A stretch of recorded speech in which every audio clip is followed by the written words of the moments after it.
सत्यनारायण भगवान की। भक्तजनों, आज मैं आप सबको श्री सत्यनारायण भगवान की पावन कथा सुनाने जा रहा हूँ। इस घनघोर कलयुग में कष्टों के अथाह सागर से पार उतारने वाली कथा है सत्यनारायण भगवान की कथा। इसको सुनने मात्र से जीवन के समस्त कष्ट दूर हो जाते हैं, अनेकों पापों से मुक्ति मिल जाती है। घर में धन धान्य की कभी कमी नहीं होती है। घर के आंगन में किलकारियां गूंजने लगती हैं। परंतु आज का मतलबी इंसान श्री सत्यनारायण भगवान की कथा तो क्या, भगवान का नाम भी नहीं सुमिरता है। अपने धर्म से, अपने सत्कर्म से, अपने ग्रंथों से, वेदों से दूर होता चला जा रहा है। आज का इंसान इसीलिए तकलीफों के सागर में गोते लगा रहा है। यदि कष्टों से छुटकारा चाहते हो तो अपने वेदों को पढ़ो और भगवान श्री सत्यनारायण की कथा का श्रवण करो।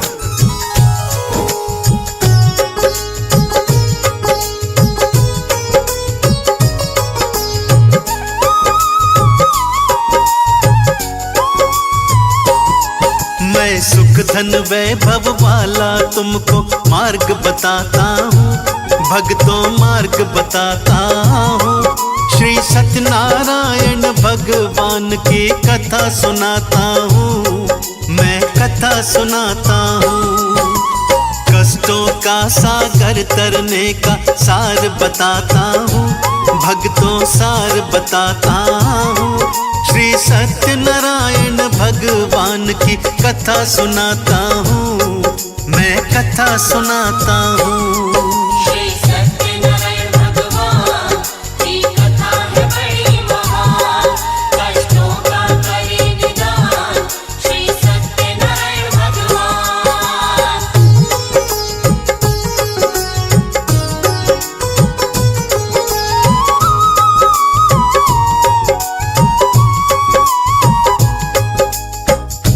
कालांतर में एक समय नैमिषारण्य तीर्थ में शौनक आदि 88,000 ऋषि मुनियों ने श्री सूत जी से पूछा, हे प्रभु, कलयुग में वेद विद्या रहित मनुष्यों को प्रभु की भक्ति किस प्रकार प्राप्त होगी तथा कलयुग में मनुष्यों का उद्धार कैसे होगा।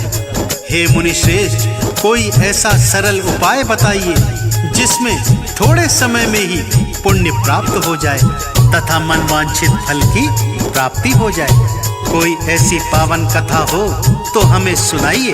उस कथा को सुनने के लिए हम सब लालायित हैं। सर्वशास्त्र ज्ञाता श्री सूत जी बोले, हे वैष्णवों में पूज्य, आप सबने प्राणियों के हित की बात पूछी है, अतः मैं उस श्रेष्ठ कथा एवं व्रत को आप सबको बताता हूँ, जिस कथा को नारद जी ने श्री लक्ष्मी नारायण जी से सुनी थी और श्री लक्ष्मीपति ने मुनि श्रेष्ठ नारद जी से कहा था। सो उस मोक्षदायिनी पापनाशिनी कथा को ध्यान से सुनिए।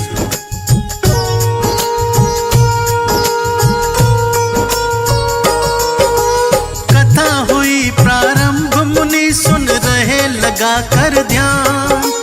श्री सूत जी कहते हैं ये कथा बड़ी है महान।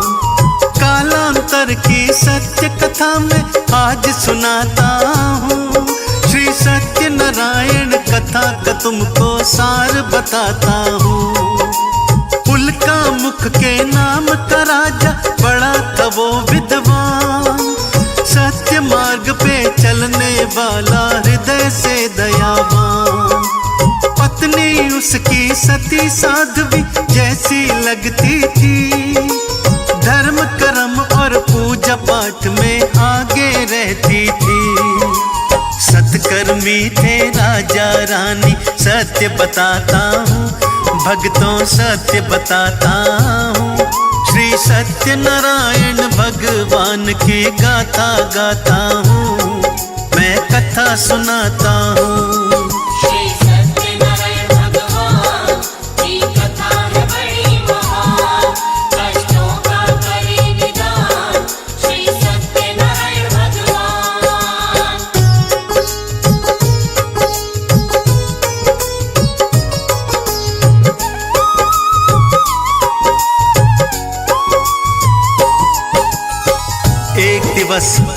क्रोधामुख राजा अपनी पत्नी और प्रजा के संग भद्रशिला नदी के तट पर श्री सत्यनारायण भगवान की कथा का विशाल आयोजन करते हैं। गुणी विद्वान पंडितों को बुलवाकर श्री सत्यनारायण भगवान की व्रत कथा करवाते हैं। उसी समय जब कथा चल रही होती है कि एक साधु नाम का वैश्य व्यापारी नौका द्वारा वहां पर पहुंचता है। नौका में बहुत सारा धन, वस्त्र, आभूषण भरा हुआ था। राजा को कथा सुनते देखकर वैश्य ने राजा से पूछा, राजन, ये कथा कैसी है, किसकी है और इसको सुनने से क्या फल प्राप्त होते हैं?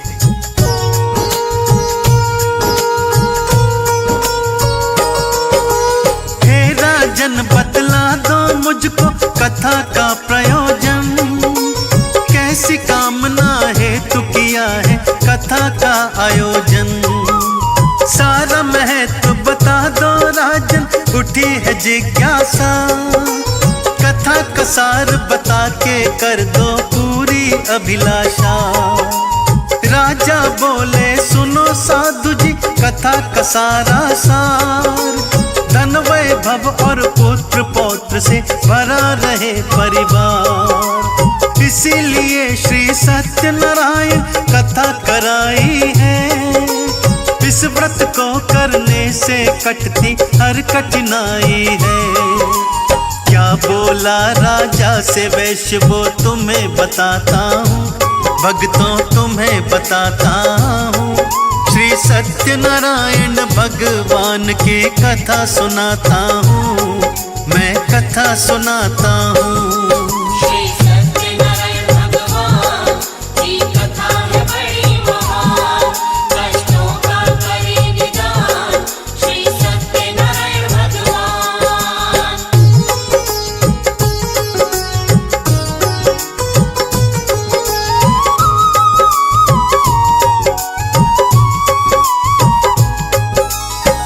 राजा के पावन वचन सुनकर वो वैश्य हाथ जोड़कर कहता है, आप मुझे इस महान कथा का समस्त वृत्तांत बताइए, मैं भी आपके कथनानुसार इस पावन व्रत कथा को विधिवत करूंगा।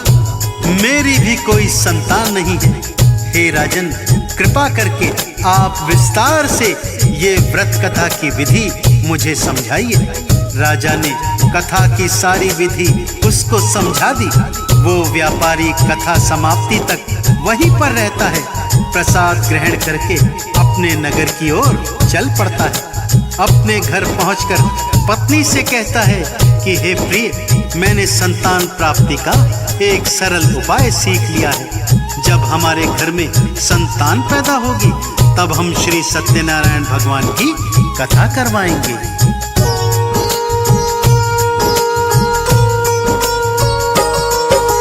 सुन करके उस वैश्य की पत्नी होती है खुशहाल, लीलावती पति की खातिर जल लाई तत्काल। पति पत्नी दोनों ही बड़े आनंदित होते हैं, मन ही मन औलाद के लिए हर्षित होते हैं। उन दोनों के ऊपर भक्तों खुश हो गए भगवान। 10वें मास में उनके घर में जन्मी एक संतान। सुंदर सी प्यारी सी कन्या घर में आती है, उनके सूने आंगन में खुशियां भर जाती है। रखा कलावती कन्या का फिर नाम बताता हूँ, भक्तों कथा सुनाता हूँ। श्री सत्यनारायण भगवान की गाथा गाता हूँ, मैं कथा सुनाता हूँ। श्री सत्यनारायण भगवान की कथा है बड़ी महान, कष्टों का करे निदान श्री सत्यनारायण भगवान।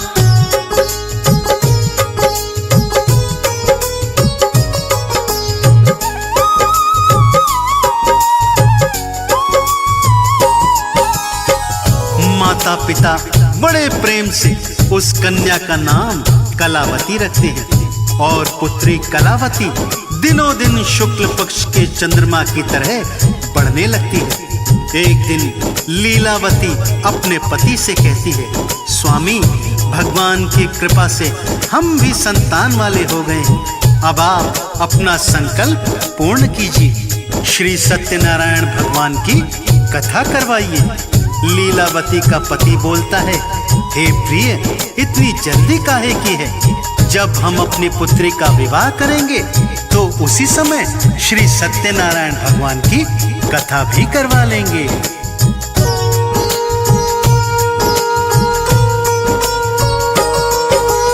अपनी पत्नी को समझाकर करने चला व्यापार। बैठ गई थी लीलावती वो अपने मन को मार। कुछ वर्षों के बाद वैश्य जब लौट के आता है, अपनी पुत्री को विवाह के योग्य वो पाता है। चारों दिशा में वर की खोज में दूत भेजता है। कलावती का ब्याह करा दूं मन में सोचता है। कंचनपुर में मिला योग्य वर, वणिक पुत्र गुणवान। बुद्धि विवेक में उत्तम था वो और बड़ा धनवान। कलावती के लिए चुन लिया उसे बताता हूँ, भक्तों कथा सुनाता हूँ। श्री सत्यनारायण भगवान की गाथा गाता हूँ, मैं कथा सुनाता हूँ। श्री सत्यनारायण भगवान की कथा है बड़ी महान। कष्टों का करे निदान श्री सत्यनारायण भगवान।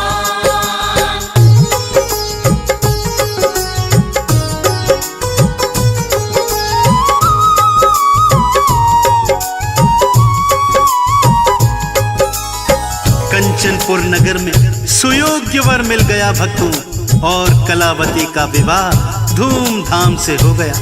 दुर्भाग्यवश विवाह के समय भी सत्यनारायण भगवान की कथा वैश्य करवाना भूल जाता है, जिसके कारण श्री नारायण रुष्ट हो जाते हैं। क्रोध में कहते हैं, हे अहंकारी वैश्य, तुझको दारुण दुख प्राप्त होगा। वैश्य अपने दामाद को साथ लेकर व्यापार करने के लिए समुद्र के रास्ते रत्नसारपुर नगर को जाता है, और चंद्रकेतु राजा के राज्य में दोनों मिलकर व्यापार करने लगते हैं।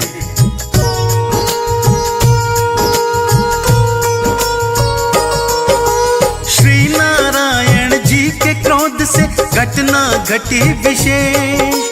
ससुर जमाई के जीवन में कुछ ना बचा था शेष। चंद्रकेतु राजा के महलों घुस जाते हैं चोर। जाग रहे थे पहरेदार, सब मचा दिया था शोर। राजमहल से धन की पोटली आया ले करके। ससुर जमाई जहाँ थे ठहरे वहाँ पे आकर के।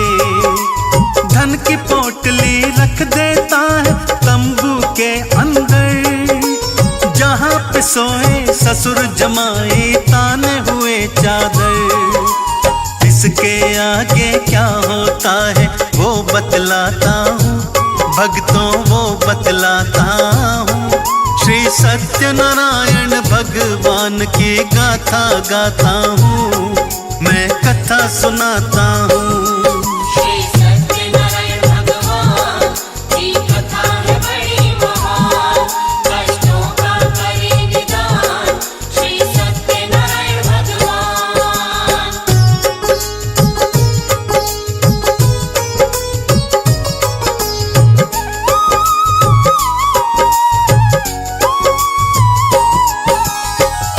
राजा के सिपाही चोरों की तलाश करते करते साधु वैश्य के तंबू में घुस जाते हैं। देखते हैं जेवरों से भरी पोटली तंबू के अंदर रखी हुई है। ससुर जमाई को चोर समझ के दोनों के हाथों को बांध करके राजा के समक्ष ले जाते हैं। राजा उन दोनों को कारावास में डाल देने का आदेश देते हैं, और उधर उसकी पत्नी लीलावती को भारी कष्टों का सामना करना पड़ रहा था। ये सब श्री सत्यनारायण भगवान के रुष्ट हो जाने के कारण हो रहा था। उनके घर में जो कुछ भी था चोर चुरा कर ले गए।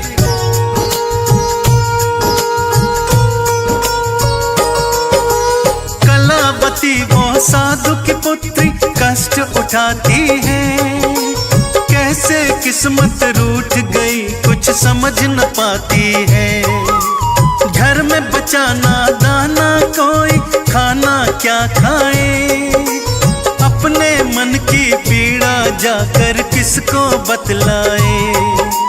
भारी मन से कलावती गई ब्राह्मण के फिर घर, सत्यनारायण भगवान की हो रही कथा वहां पर। बैठ वहीं पर लीलावती फिर कथा को सुनती है, लेकर के प्रसाद वो अपने घर को चलती है।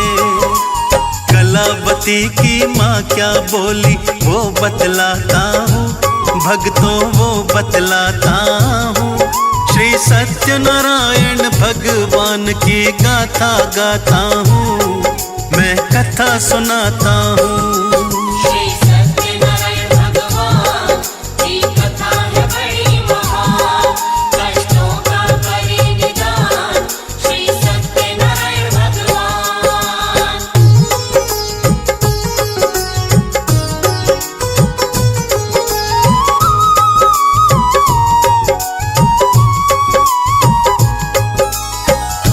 लीलावती अपनी पुत्री कलावती से कहती है, हे पुत्री तू कहाँ गई थी और इतनी देर कैसे लगी आने में। कलावती बोली, हे माता मैं एक ब्राह्मण के घर गई थी, वहां पर श्री सत्यनारायण भगवान की कथा हो रही थी, सो मैं कथा सुनने के लिए बैठ गई। देखो मैं प्रसाद भी लेकर आई हूँ। कलावती की बात सुनकर लीलावती को स्मरण हो जाता है कि हमने भी संकल्प ले रखा था कथा करवाने का, परंतु अभी तक अपना संकल्प हमने पूर्ण नहीं किया है।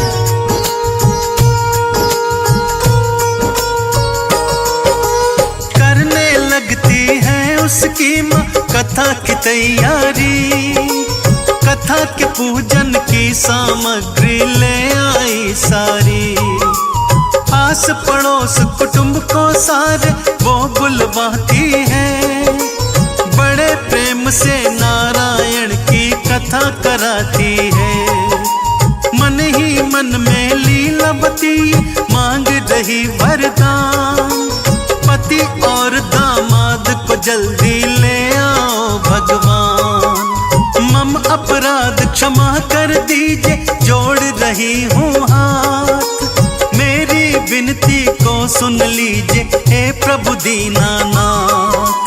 अब आगे भगवान की लीला सुनो सुनाता हूँ, भक्तों सुनो सुनाता हूँ। श्री सत्यनारायण भगवान की गाथा गाता हूँ, मैं कथा सुनाता हूँ। श्री सत्यनारायण भगवान की कथा है बड़ी महान, कष्टों का करे निदान श्री सत्यनारायण भगवान।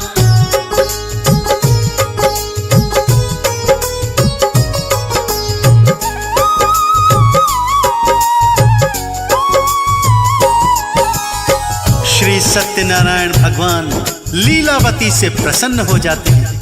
फलस्वरूप चंद्रकेतु राजा के स्वप्न में कहते हैं, हे राजन दोनों वैश्यों को प्रातः ही बंधन से मुक्त कर दो और उनका जितना भी धन माल आपने छीन लिया है वो सब उनको लौटा दो, अन्यथा आपका राज्य एवं संतान सब कुछ नष्ट हो जाएगा। राजा प्रातः ही उन दोनों को मुक्त कर देता है और बहुत सारा धन धान्य देकर दोनों को विदा कर देता है।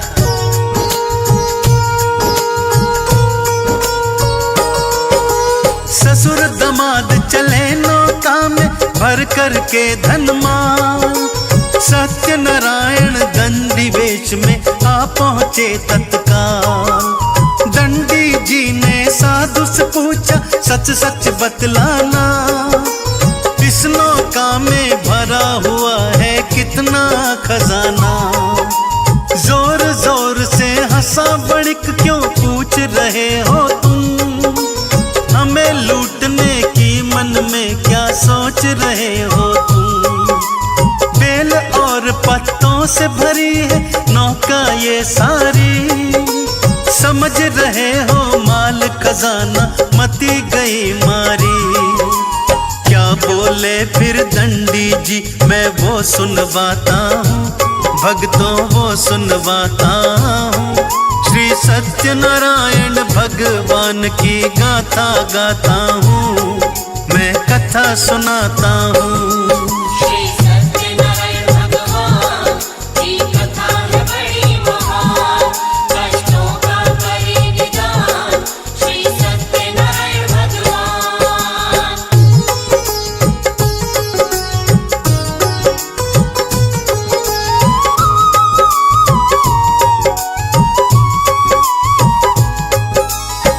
वैश्य के कठोर वचन सुनकर दंडी भगवान बोले, तुम्हारा कथन एवं वचन सत्य हो जाए। यह बोलकर दंडी भगवान चले जाते हैं। दंडी जी के जाने के बाद ससुर दामाद दोनों नौका से उतरकर नित्य क्रिया से निवृत्त होने के लिए जाते हैं। वापस आकर देखते हैं कि उनकी नाव तो पानी से काफी उठी हुई लग रही है। तिरपाल उठाकर देखते हैं तो नाव में सचमुच बेल पत्र और घास फूस भरा होता है। धन माल खजाना सब गायब हो जाता है। ससुर चकराकर भूमि पर गिर जाते हैं। दामाद उन्हें संभालता है और कहता है, ये दंडी जी के क्रोध के कारण हुआ है।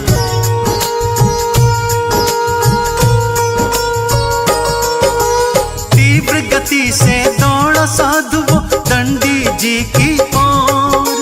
रुक जाओ हे दंडी भगवन, मचा रहा था शोर। दंडी जी मिल गए राह में, पकड़ लिए थे पाँव।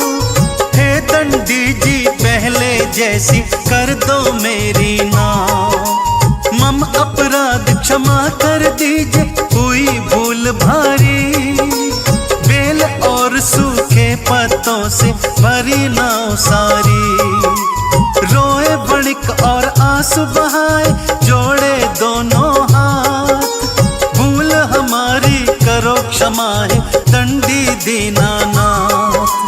क्या बोले फिर दंडी भगवन, वो बतलाता हूँ, भक्तों वो बतलाता हूँ।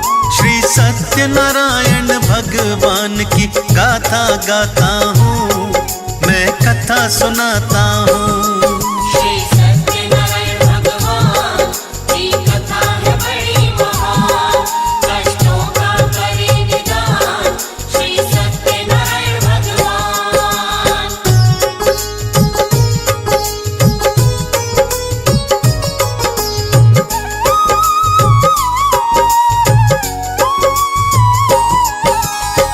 हे वणिक पुत्र, मेरी आज्ञा से तुम्हें बार बार दुखों का सामना करना पड़ रहा है। तुमने अपना लिया हुआ संकल्प पूर्ण नहीं किया था, इसी कारण से तुम कष्टों के भागीदार बने हो। वणिक पुत्र हाथ जोड़कर क्षमा मांगता है, रोता है, गिड़गिड़ाता है। हे भगवान, आप मुझे क्षमा दान दीजिए। हे भगवान, आपके स्वरूप को तो कोई भी नहीं जानता है, तब मैं अज्ञानी भला कैसे जान सकता हूँ। हे प्रभु, मैं अपनी सामर्थ्य के अनुसार आपकी पूजा आराधना करूंगा। कृपा करके मेरी नौका को यथावत कर दीजिए। वणिक के वचन सुनकर भगवान प्रसन्न हो जाते हैं और उसकी इच्छानुसार वरदान देकर अंतर्ध्यान हो जाते हैं।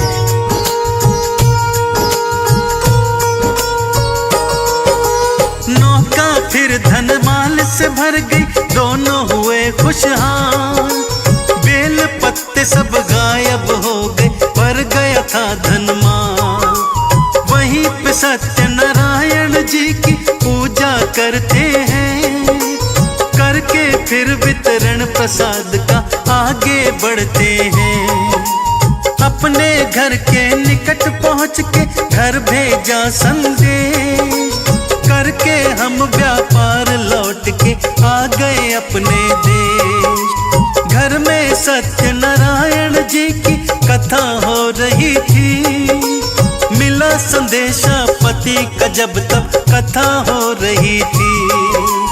पुत्री से माता क्या बोली वो बतलाता हूँ, भक्तों वो बतलाता हूँ।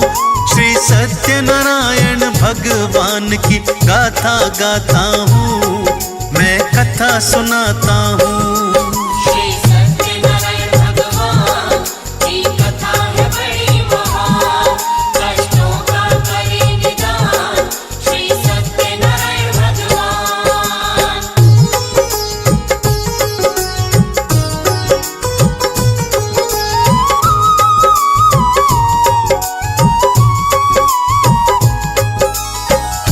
लीलावती अपनी पुत्री कलावती से कहती है, हे पुत्री तू कथा सुन, पूजा कर, मैं अपने पति के दर्शन के लिए जा रही हूँ। बहुत अरसे के बाद वो वापस लौटे हैं। माता के वचन सुनकर कलावती भी पूजा प्रसाद सब कुछ छोड़कर अपने पति को देखने के लिए भागती है। प्रसाद की अवज्ञा देखकर श्री सत्यनारायण भगवान फिर से रुष्ट हो जाते हैं और कलावती के पति की नौका को नदी में डुबो देते हैं। कलावती अपने पति को न देखकर रोने लगती है, रोती हुई धरती पर गिर जाती है। अपने दामाद को न देखकर, अपनी पुत्री को बिलखता देखकर वणिक साधु दुखी होकर भगवान से प्रार्थना करने लगता है।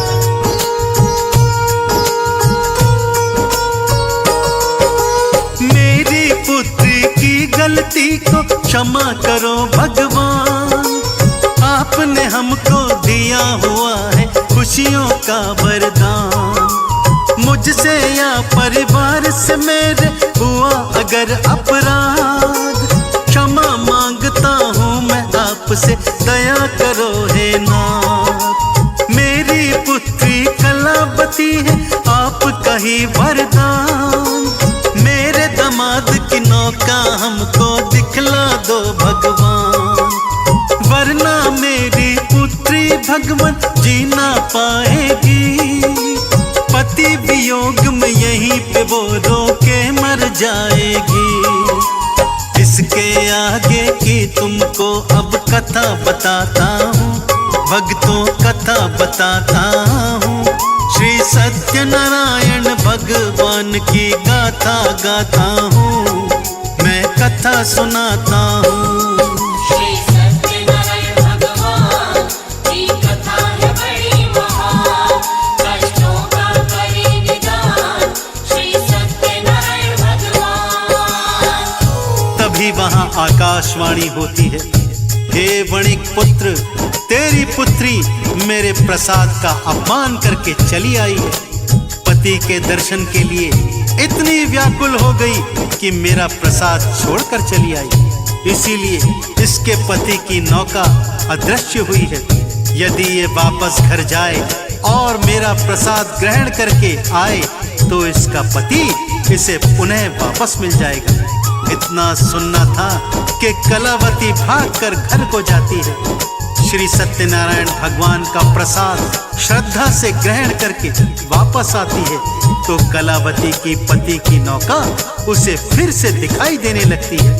पति को देखकर कलावती अत्यंत प्रसन्न हो जाती है और तत्पश्चात साधु ने बंधु बांधवों सहित श्री सत्यनारायण भगवान का विधि पूर्वक पूजन किया और इस लोक का सुख भोग कर अंततः स्वर्ग लोक को प्राप्त किया।